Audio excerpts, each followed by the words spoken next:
pessoal, no vídeo de hoje nós vamos aprender algumas características e o que é um anúncio publicitário.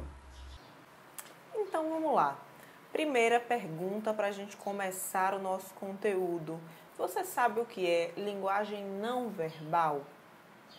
Se você respondeu algo pelo menos semelhante à ideia de linguagem por imagens, linguagens por símbolos, você está no caminho certo. A linguagem não verbal é essa linguagem que não se utiliza de palavras, de letras, mas que consegue informar da mesma forma. Perceba que essas imagens que eu coloquei aí, elas comunicam algo sem palavras. Por exemplo, esse cigarro cortado ao meio dá a entender que naquele espaço, naquele ambiente é proibido fumar.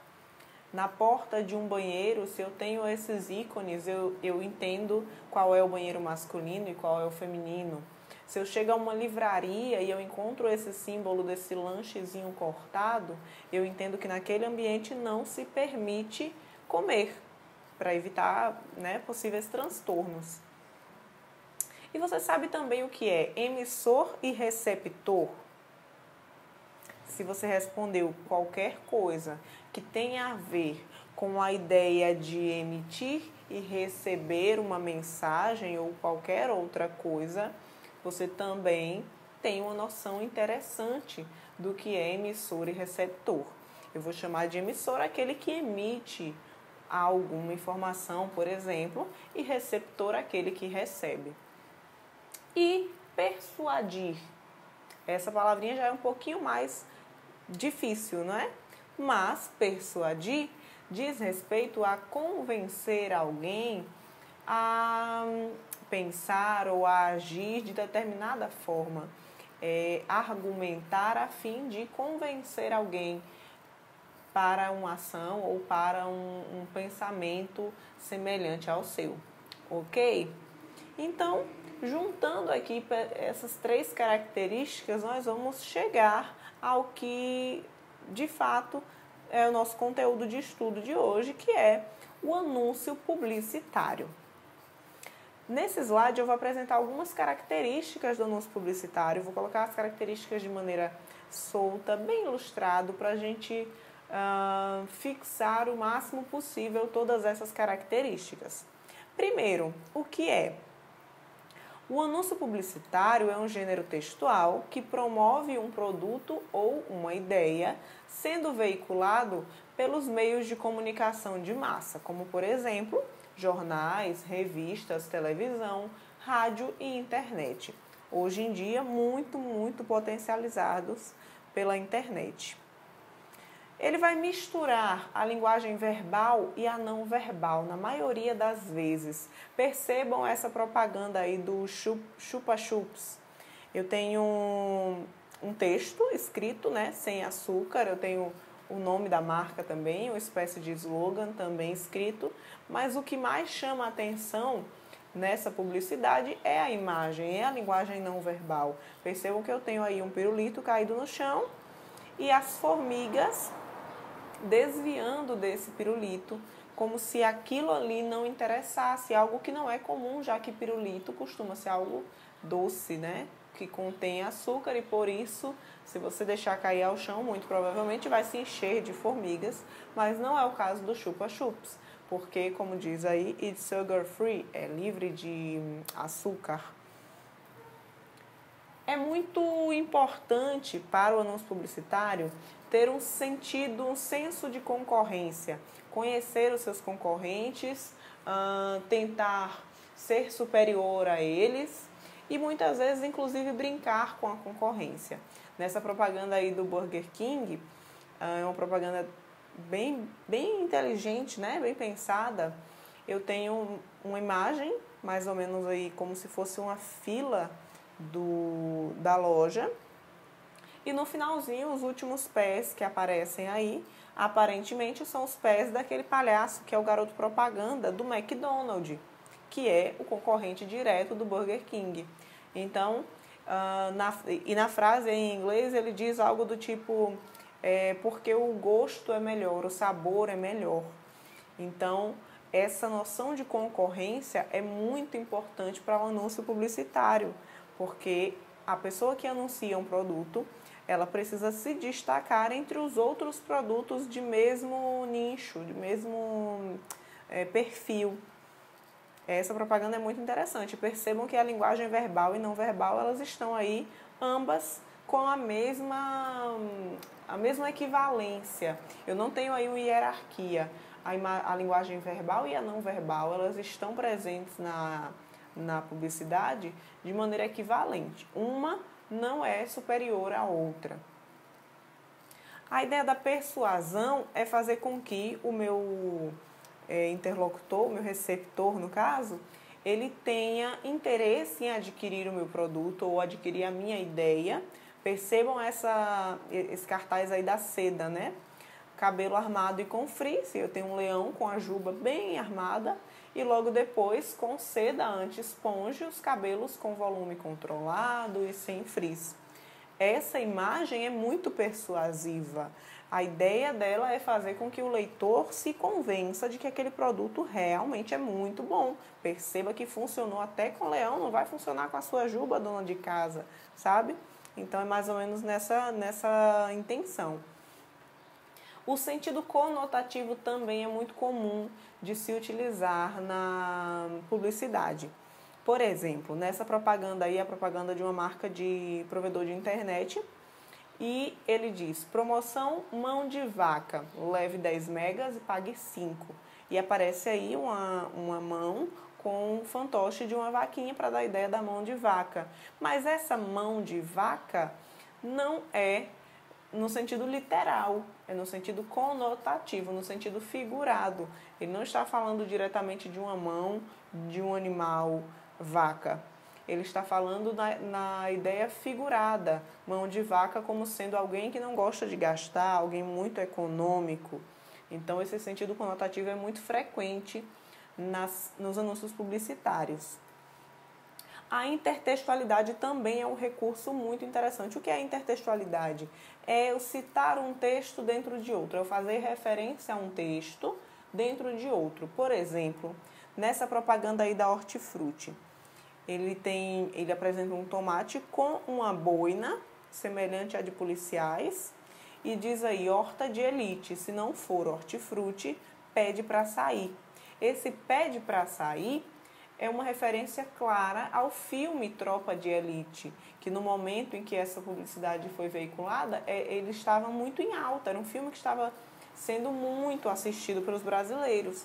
Então, a ideia de colocar aí a brincadeira da horta de elite, se não for hortifruti, pede para sair, é algo para que as pessoas se identifiquem com aquela publicidade, pelo menos riam com aquela publicidade e, de certa forma, acabem fixando aquela ideia da horta de elite, mesmo que inconscientemente, como sendo produtos de alta qualidade, né? São de elite, digamos assim.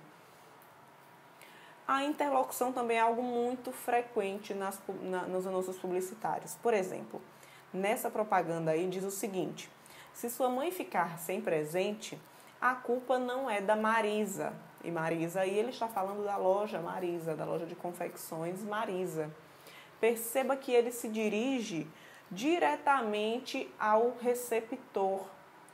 Ele diz, se sua mãe ficar sem presente, se sua mãe ficar sem presente, a culpa não é da Marisa.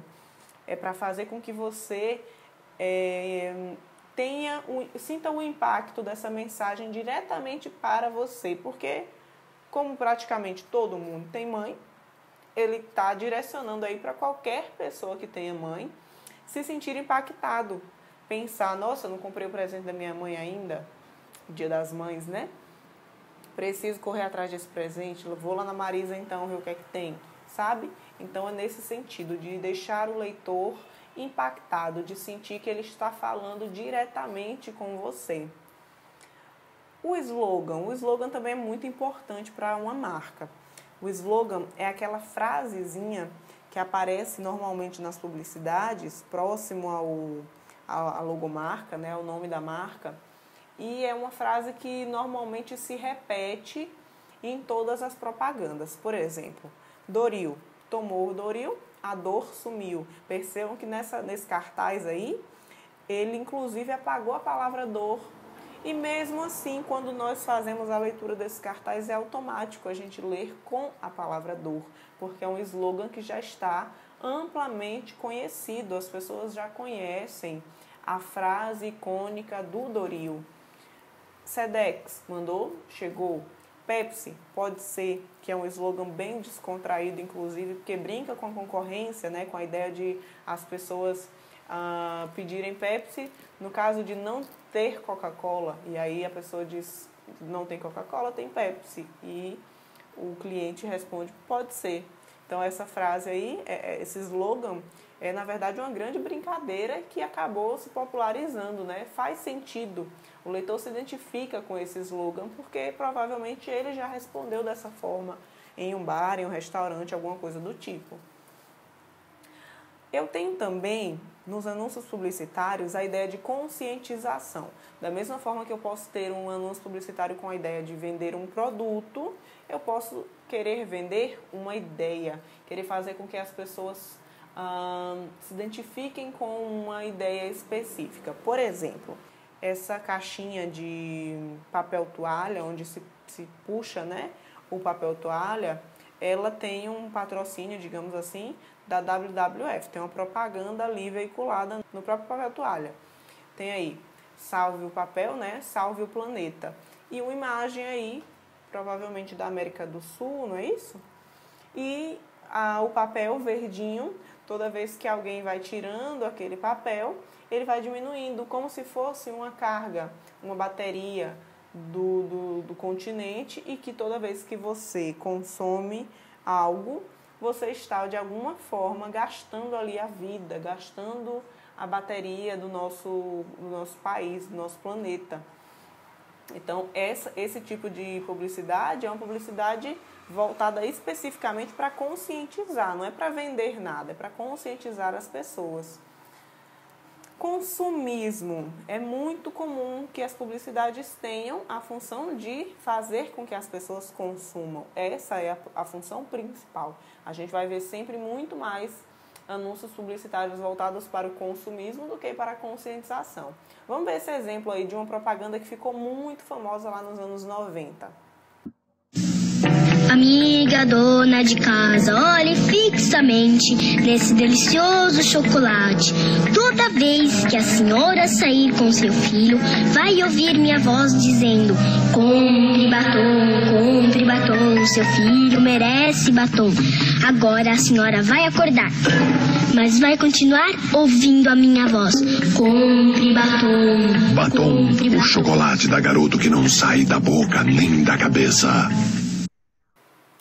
Percebam que interessante é essa propaganda, porque a criança aparece aí, né, para causar identificação com o público infantil, mas ela fala diretamente para a mãe das crianças. Senhora dona de casa, toda vez que você sair de casa, você vai ouvir minha voz dizendo compre batom, ou seja, consuma. Então a ideia dessa propaganda é um consumo escancarado. Né? Não, ele não tem aí um viés muito subjetivo, ele não se afasta muito da ideia do consumo, ele fala claramente, compre batom, e isso aí acabou viralizando, né? Na década de 90, as crianças tentavam convencer os pais dessa forma, como se pudesse de fato hipnotizá-los para que eles fossem lá e comprassem o bendito batom. Público-alvo. Eu acabei de falar, né, no público-alvo. É muito importante que a empresa tenha uma noção clara de quem é o seu público-alvo ao criar um anúncio publicitário. Por exemplo, você não deve encontrar, acredito eu, que em lugar nenhum, um anúncio de absorvente com a imagem de um homem ou de uma criança. O absorvente vai trazer a imagem de uma mulher sei lá, não vou nem criar uma porcentagem, mas normalmente o absorvente vai vir com essa imagem, né? E percebam aí a ironia da mulher toda livre, e tal, para dar a ideia de que com aquele absorvente você não vai sentir nenhum desconforto, você vai ficar tranquila e etc. Até o nome da marca, né, Sempre Livre, é uma verdadeira ironia. Agora a gente vai analisar uma propaganda aqui rapidamente. Eu vou pedir que vocês prestem bastante atenção em todos esses elementos que eu trouxe aí durante o slide, para que vocês consigam analisar já com esse olhar um pouco mais crítico. Olha só.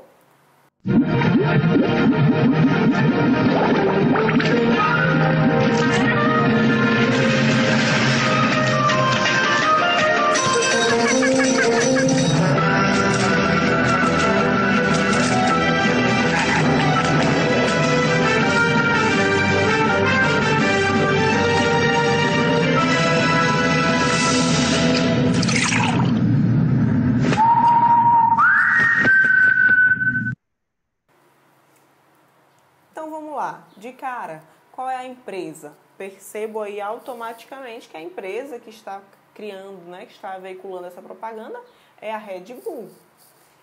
E qual é o slogan? O slogan da Red Bull já é algo muito, muito conhecido. Percebam que ele nem pronuncia mais. Né? No caso dessa propaganda, ele nem pronuncia o slogan. Ele mostra o slogan no final da tela e ele dá uma assoviada no ritmo em que o slogan seria pronunciado. Muito provavelmente, se você parou para ler esse slogan, você leu com a entonação Red Bull te dá asas, porque é aquele tom que o narrador utiliza. Percebam que nessa propaganda eu tenho a linguagem não verbal praticamente em todo o momento, né? A linguagem verbal aparece só nesse finalzinho aí. E qual é o público-alvo? Não sei se vocês notaram, mas durante a propaganda aparece uns animais, né? O animal evoluindo até se tornar o homem atual, e esse homem, ele é um homem que está com uma maleta, como se fosse algum trabalhador, né? E com um jornal na mão, e toma aquele energético e daí sai voando. Por isso que o Red Bull dá asas. E aí para dar a ideia, né, de que mesmo você estando já muito cansado, você pode evoluir ainda mais, né, digamos assim, tomando o energético. E a intenção é muito clara: consuma Red Bull. Quer ter mais energia? Consuma essa marca, consuma essa bebida. Agora que você já sabe quais são as características fundamentais desse gênero, o que considerar, o que levar em conta ao produzir um anúncio publicitário, eu te desafio a criar o seu próprio anúncio usando uma dica que eu vou deixar aqui embaixo, com um tutorial muito fácil de aprender, usando uma ferramenta muito tranquila e gratuita, ok? Beijão!